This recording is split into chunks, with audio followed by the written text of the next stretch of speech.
On the afternoon of Friday, May 16th, 2014, a quiet residential community in Temple Terrace, Florida, became the setting for an act of pure evil. A 9-year-old girl climbed into a car. She was smiling, innocent, and completely relaxed. She expected a fun weekend afternoon with a trusted family friend. She was just a child. She had no idea that the car doors closing around her were the boundaries of a death trap. Felicia Williams never saw her mother again.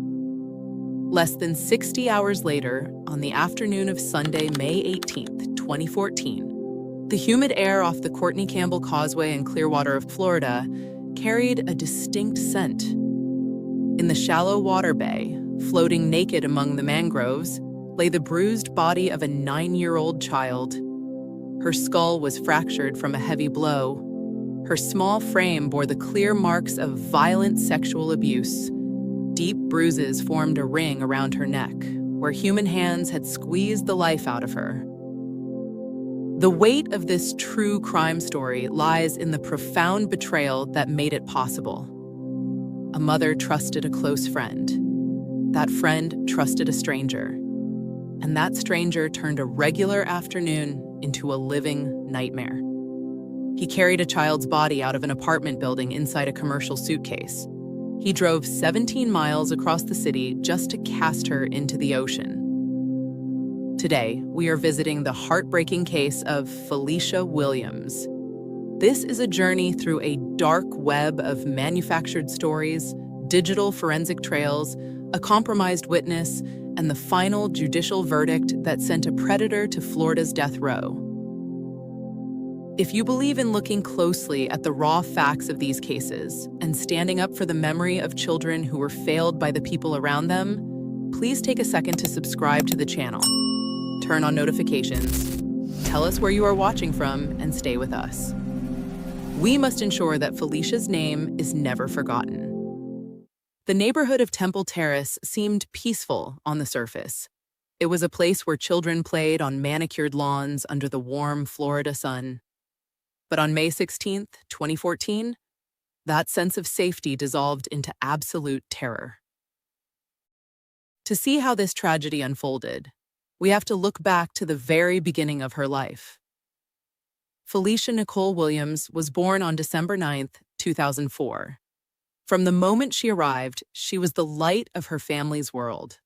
Her mother and her stepfather, Calvin Holder, cherished her. As she grew, she became a bright, joyful child. Her family affectionately called her Sugar Plum because of her sweet, loving nature.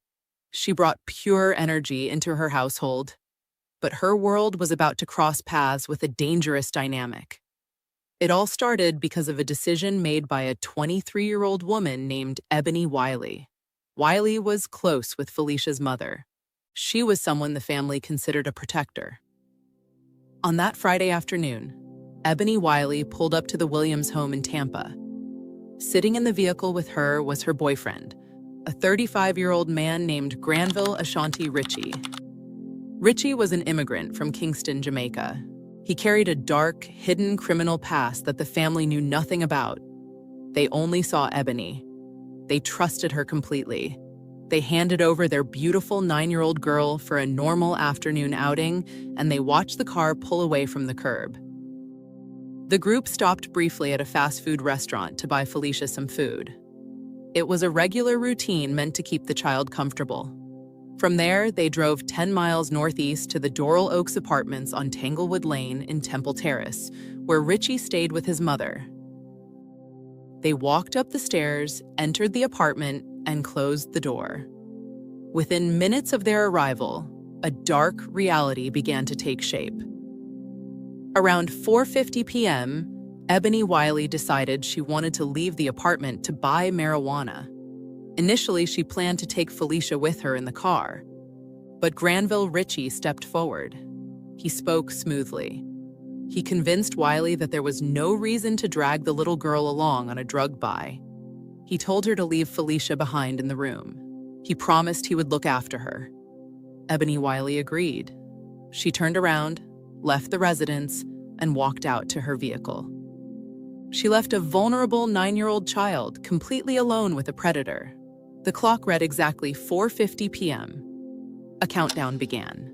The timeline of her survival was now down to just 70 minutes. During this brief hour, Ritchie turned on the child. The raw, cold facts from the medical examiner later laid bare the complete brutality of what happened in those quiet rooms. Ritchie pinned the little girl down. He stripped her of her clothes. He subjected her small body to severe, horrific sexual battery. Felicia did not give up.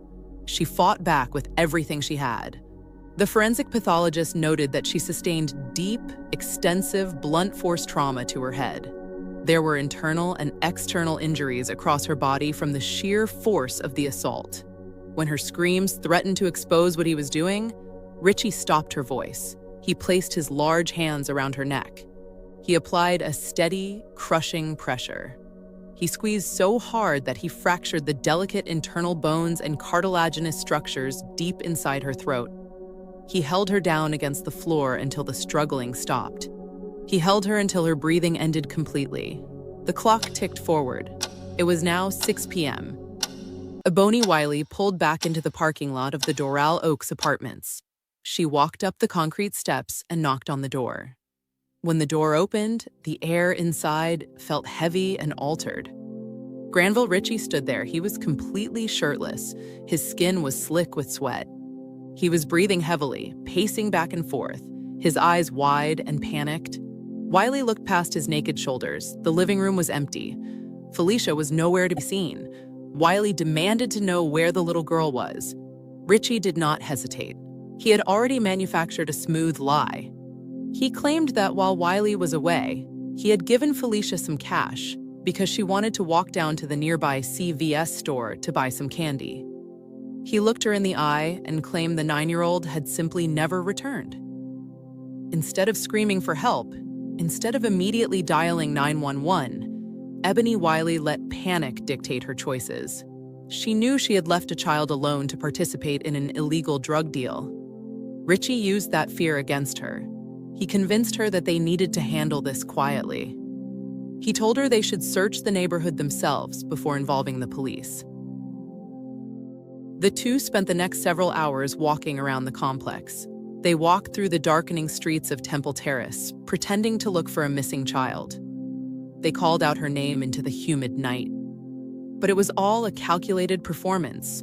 Felicia was already lying lifeless inside that apartment. The sun sank below the horizon, casting pitch-black shadows over the town. Around 10:30 p.m., Granville Ritchie told Wiley it was time to leave. He loaded her into his dark Lexus sedan. He drove her 10 miles back to her home in Tampa. He dropped her off on a quiet street corner, leaving her alone with her mounting terror. Then Ritchie turned his car around. He drove directly back to the Tanglewood Lane apartment. The cover-up was moving into a secondary, terrifying phase. Ritchie walked back into the silent residence. He went to a closet and pulled out a large, dark blue Protégé brand commercial suitcase. He walked over to the small, lifeless form of Felicia Williams. He folded her naked body into the tight, suffocating confines of the luggage. He pulled the zipper shut. He dragged the heavy suitcase across the carpeted floor. He pulled it out onto the rear patio and down the concrete steps toward his car. The weight of the luggage was so heavy that one of the plastic wheels snapped completely off. It left a clean, fractured piece of dark plastic resting in the dirt near the patio. Ritchie ignored it. He shoved the heavy suitcase into the trunk of his Lexus, slammed it shut, and started the engine. It was now the pitch-black morning hours of Saturday, May 17th, 2014. As the entire city slept, a killer was driving through the dark. He was heading toward the coast with a child hidden in his trunk. But as his tires hummed against the asphalt, Ritchie had no idea that his own cell phone was silently recording his exact location, and a modern digital trail was about to expose every single turn he made in the dark. As dawn broke over Florida on Saturday, May 17th, 2014, the Williams family woke up into a living nightmare.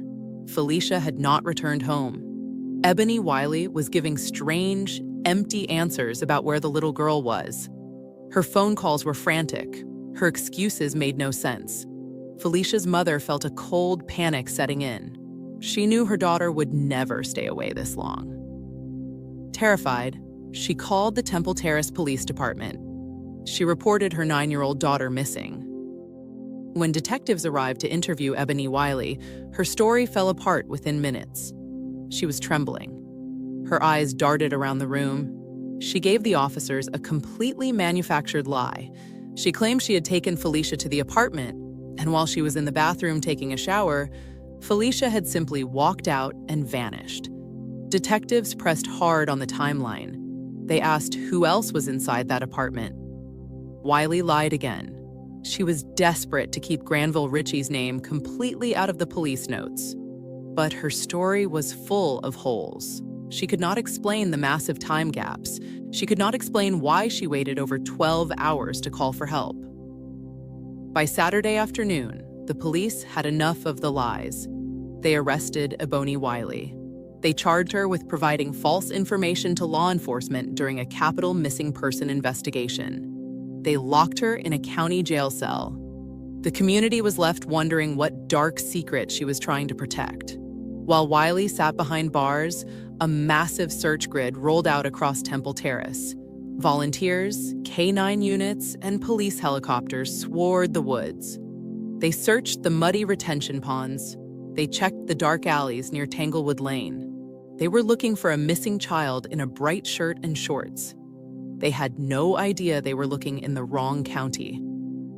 The true breakthrough came on the afternoon of Sunday, May 18th, 2014, at exactly 3:20 p.m.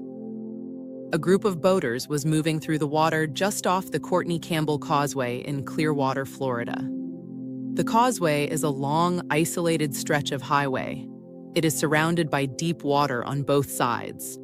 It sits roughly 17 miles away from the apartment complex where Felicia was last seen alive. As the boat drifted near a thick line of mangroves, a passenger saw something pale floating in the shallow current. They steered the boat closer. The salt water washed over the form of a young human being. It was a child. She was completely naked, floating face down in the water. The boaters immediately dialed 911. Her family's hope ended right there in the water. Emergency teams and forensic investigators rushed to the causeway. They pulled the small body from the bay. The skin was covered in deep cuts and abrasions. An initial exam revealed heavy trauma to her skull. Deep, dark ligature marks were cut into the skin of her neck. The body was taken directly to the Pinellas County Medical Examiner's office. By Sunday evening, fingerprint matches confirmed the absolute worst. It was Felicia Nicole Williams. When the news reached the Williams home, the neighborhood filled with the sound of screaming and weeping. Her stepfather, Calvin Holder, stood on the porch in absolute shock. He looked at the neighbors and asked a question that would haunt the entire state. Why would anyone want to hurt her? She was just a child. The missing person case was now officially a capital homicide investigation. The state brought in elite forensic teams to sweep the apartment. They brought in digital specialists to pull cell phone data from every tower in the area. They were looking for a monster, and the digital footprint left behind in the dark was about to point directly to a car driving across the bridge in the middle of the night. With the body recovered, detectives immediately brought Ebony Wiley back into the quiet interrogation room. She had just bonded out of jail on Sunday morning for her initial arrest. Faced with the shocking reality that Felicia's body had been pulled from the bay, her manufactured lie about the child vanishing while she was in the shower completely collapsed under the weight of the new evidence. Detectives pressed her hard on the massive time gaps and the true nature of her relationship with Granville Ashanti Ritchie. Under the heavy pressure of the interrogation, Wiley broke down. She admitted to the officers that she had lied to protect her boyfriend because she was terrified of getting into legal trouble over their drug activities. She finally changed her story and gave investigators the missing piece of the puzzle. She confessed that on the afternoon of Friday, May 16, 2014, she had left the Doral Oaks apartment on Tanglewood Lane to buy marijuana, leaving Felicia completely alone in the care of Granville Ritchie. She told detectives that when she returned at 6 p.m., Ritchie was shirtless, dripping with sweat, and pacing the floor like a trapped animal. She detailed how he told her Felicia had gone to a nearby drugstore for candy, and how the two of them had concocted the shower alibi to mislead the police. In her disturbing confession to investigators, she even admitted that she took drugs and had sex with Ritchie later that same night, while the child was missing. This critical admission shifted the entire multi-agency task force squarely onto Granville Ashanti Ritchie. Detectives tracked him down to a residence in St. Petersburg, Florida, where he was staying with another girlfriend, acting as if it were a regular weekend. When investigators brought him into the interrogation room, Ritchie maintained a completely calm, indifferent demeanor. He looked the detectives in the eye and swore under oath that he had never driven anywhere near the Courtney Campbell Causeway that weekend. He believed the water had washed away his sins. But he forgot about the silent tracker inside his pocket. State electronic forensic experts obtained a legal warrant for Ritchie's mobile phone records, pulling the historical cell site location data that would place him at the dump site in the dead of night. The data did not lie. It provided a cold, unalterable, minute-by-minute map of his actual movements through the dark. At 11 p.m. on Friday night, Ritchie's phone pinged a tower directly adjacent to the Tanglewood Lane apartment complex. This proved he was still at the scene of the murder long after he claimed he had left. Then, at 1 a.m. on Saturday morning, the cell signal began to move. The digital footprint showed him traveling west, moving out of Temple Terrace and cutting straight across the highways of Hillsborough County. Between 1:45 a.m. and 2:30 a.m., his phone connected to a single cellular tower located directly on the isolated Courtney Campbell Causeway. The ping showed his phone remained completely stationary for 45 intense minutes. He was standing at the exact stretch of mangrove-lined shoreline where the boaters would later find Felicia floating face down. Finally, at 3 a.m., the signal moved south, tracking his arrival at the house in St. Petersburg. The digital trail placed him directly at the dump site in the dead of night. Armed with this data, forensic teams executed a search warrant on Ritchie's property and his dark Lexus sedan. They were looking for trace evidence. What they found inside the car was devastating. Crime scene technicians lifted the heavy hood of the vehicle. They examined the front undercarriage and the plastic housing around the headlights. Wedged deep inside the plastic gaps of the front headlight assembly were fragments of unique, rare shoreline plant material. The state brought in an environmental botanist to analyze the green fragments. The expert confirmed that the vegetation did not belong to any inland plants found in Temple Terrace or the city of Tampa. They were specific, salt-tolerant shoreline leaves that grew exclusively along the water edges of the Courtney Campbell Causeway. Next, investigators scraped the carpet of the driver's side floorboard. They recovered soil and sand samples. The mineral composition perfectly matched the dirt paths leading down to the water at the exact spot where the body was cast away. The search then shifted right back to the apartment on Tanglewood Lane.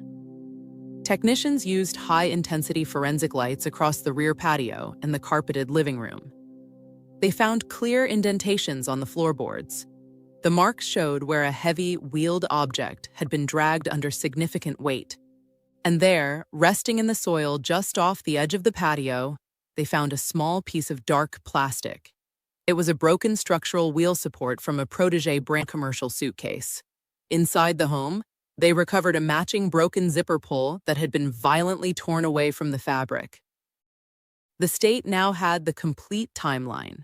They had the digital tower pings placing the suspect at the ocean. They had the physical earth from the shoreline embedded deep inside his car. In August 2014, the grand jury issued a formal indictment. Granville Ashanti Ritchie was officially arrested and locked away. He was charged with first-degree capital murder, capital sexual battery, and aggravated child abuse. The state made it very clear they would be seeking the death penalty. But as Ritchie sat in his concrete cell waiting for trial, the public domain was about to learn about an even more disturbing piece of evidence.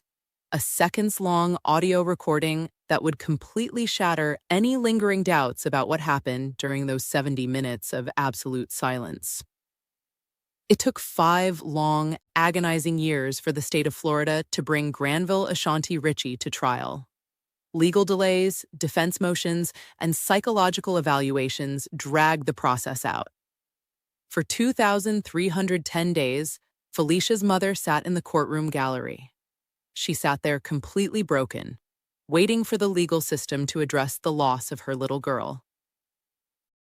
The trial finally opened in September 2019. The venue was the Hillsborough County Circuit Court, presided over by Judge Michelle Cisco. The courtroom air was thick and suffocating. The benches were packed with media, community members, and a grieving family dressed in deep black. The prosecution built their entire case around a single, devastating reality: ultimate betrayal. They laid out the physical trail of evidence for the jury. They displayed the broken suitcase wheels. They showed the shoreline soil. They mapped out the midnight cell tower pings. But the true emotional peak of the trial arrived when the state called its star witness to the stand. Ebony Wiley walked up to the witness box. Wiley had reached a formal plea agreement with the state. In exchange for her testimony, she faced charges for her initial interference and the false statements she gave to the police.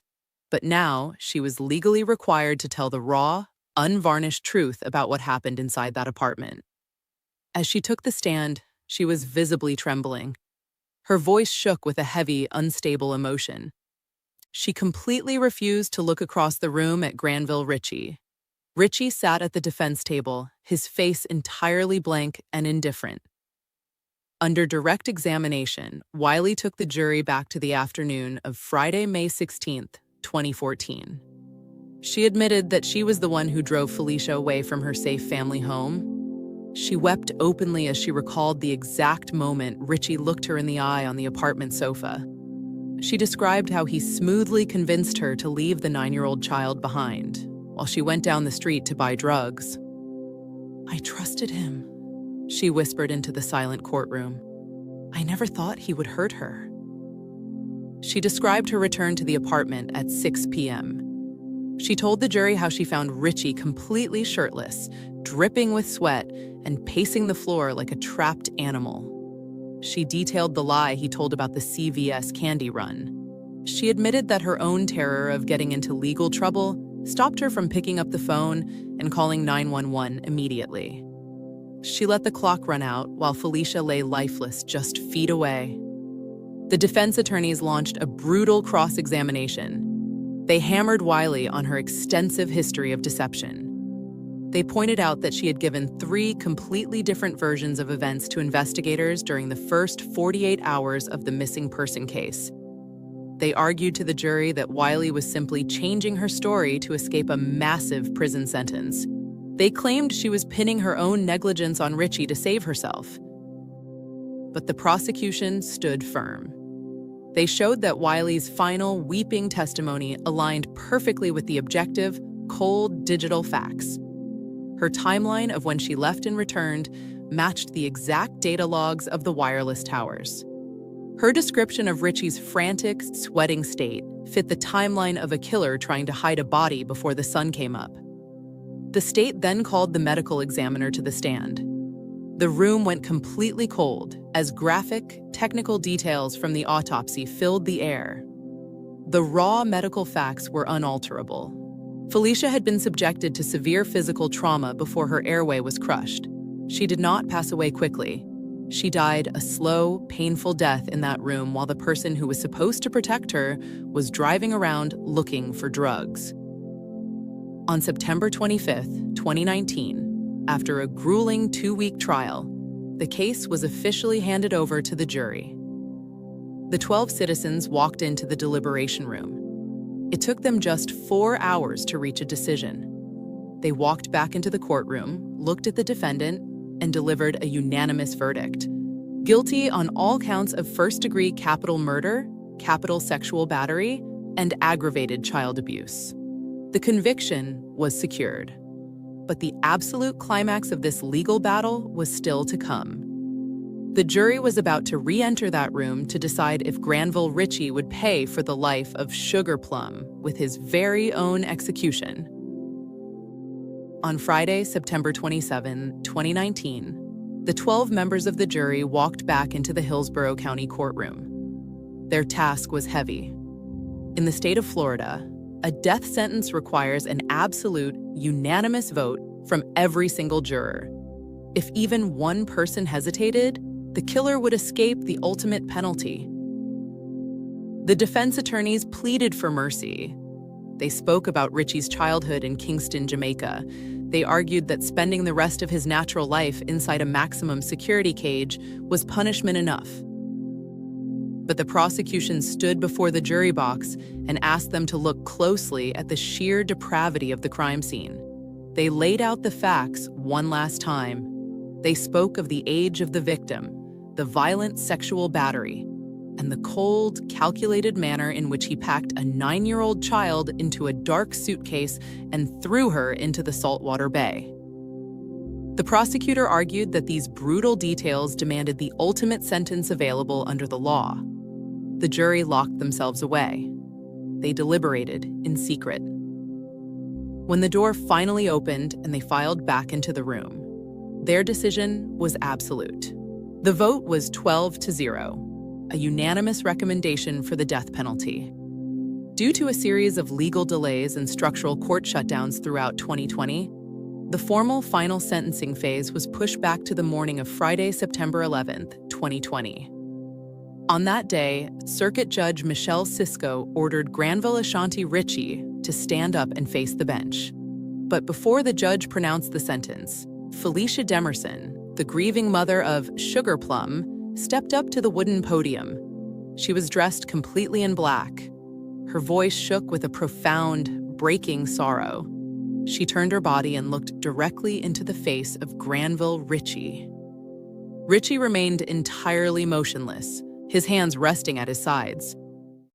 I've waited 2,310 days for this day to come. I cannot ask for his fate. And that would be for him to be hung, for him to feel what my daughter felt. Judge Michelle Cisco then turned her focus to the defendant. She made it clear that in all her decades on the legal bench, she had rarely witnessed an act of such calculated, pure cruelty against an innocent child. She stated that the raw evidence proved Felicia had suffered a horrendous, physically painful, and psychologically torturous death. The judge's final words cut through the heavy silence of the room. My heart breaks for you as a mother. Absolutely breaks for you as a mother. There will be no corporeal redemption for you, your physical being, your person. You will remain incarcerated until the date of your death is scheduled to occur. Pursuant to the laws of the state of Florida, you are hereby sentenced to death. Ritchie was led out of the courtroom doors in heavy iron chains. He was transported directly to the death row housing unit at the Union Correctional Institution in Rayford, Florida. His legal defense team filed an immediate appeal. They claimed there was prosecutorial misconduct during the trial and challenged the circumstantial nature of the digital cellular data. However, in June 2022, the Florida Supreme Court reviewed every single page of the trial records. They officially issued an opinion rejecting his claims, upholding both the capital conviction and the death sentence. He remains on death row to this day. The heartbreaking murder of Felicia Williams stands as a dark, permanent warning. It shows how quickly innocence can be destroyed when the sacred boundaries of trust are shattered by a predator.